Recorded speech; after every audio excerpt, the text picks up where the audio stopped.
আসসালামু আলাইকুম। আমি ডাক্তার আশরাফুল ইসলাম, ম্যাক্সন হোমে হলের পক্ষ থেকে স্বাগতম। আমি আজকে যে একটা ওষুধ নিয়ে কথা বলবো সেটা হলো ডায়াবক্স। আপনারা দেখতে পাচ্ছেন একটা হোমিওপ্যাথিক ট্যাবলেট আকারে ওষুধ ডায়াবক্স। এই ডায়াবক্স ওষুধটি জ্যাবক্স কোম্পানি, জ্যাবক্স অ্যান্ড কোং লিমিটেড হোমিওপ্যাথিক এই কোম্পানি ওষুধটা তৈরি করছে।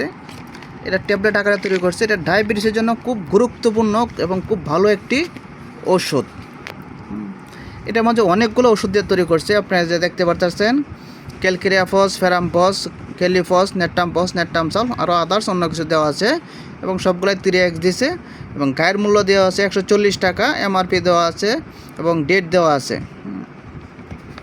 এবং বিস্তারিত এখানে দেওয়া আছে ডায়াবেটিসের জন্য এবং যাদের প্রস্রাবের সমস্যা, ডায়াবেটিসের সমস্যা, দীর্ঘদিন যাবৎ ডায়াবেটিসের সমস্যা ভুগতেছেন তারা এই ওষুধটা খাইতে পারেন।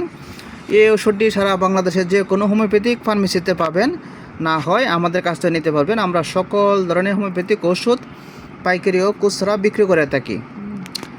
এটা হচ্ছে খাওয়ার নিয়ম, কেমনে খাবেন দেখেন। লেগসে একটি করে ট্যাবলেট দিনে 2 বার, প্রাপ্তবয়স্কর জন্য, অপ্রাপ্তবয়স্ক একটি করে দিনে 1 বার। এখন ডায়াবেটিস কম এবং বেশি হয়, কারো ডায়াবেটিস দেখেছে 14-15, যাদের 15-র উপরে তার ডায়াবেটিস থাকে তারা 2টা করে বড়ি 2 বেলা খাবেন 1 সপ্তাহ। এরপরে ডায়াবেটিস কমে গেলে 1টা করে বড়ি 2 বেলা খাবেন। এরপরে আরও কমে গেলে 1টা করে একদিনে 1 বার খাবেন। এরপরে আরও কমে গেলে 1 দিন পর পর খাবেন। এভাবে খাবেন। আর যাদের ডায়াবেটিস 10-এর নিচে থাকে তারা 1টা করে 2 বেলা খাবেন, এই নামে খাবেন। অথবা একজন হোমিওপ্যাথিক ডাক্তারের সাথে পরামর্শ করে ওষুধ সেবন করবেন।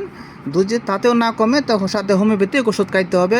একটা হোমিওপ্যাথিক ওষুধের নাম বলে যায় সিজিয়াম জাম্বলিকাম, আরেকটি হচ্ছে জিমনামা সিলভাস্টা। এই ওষুধগুলো ডায়াবেটিসের জন্য ভালো কাজ করে। যারা ডায়াবেটিসের সমস্যা বা অন্যান্য সমস্যায় ভুগতেছেন তারা অবশ্যই যোগাযোগ করবেন। আমরা সঠিক তথ্য এবং সঠিক পরামর্শ আপনাদেরকে দিয়ে যাব। ভালো থাকেন, সুস্থ থাকেন। আসসালামু আলাইকুম।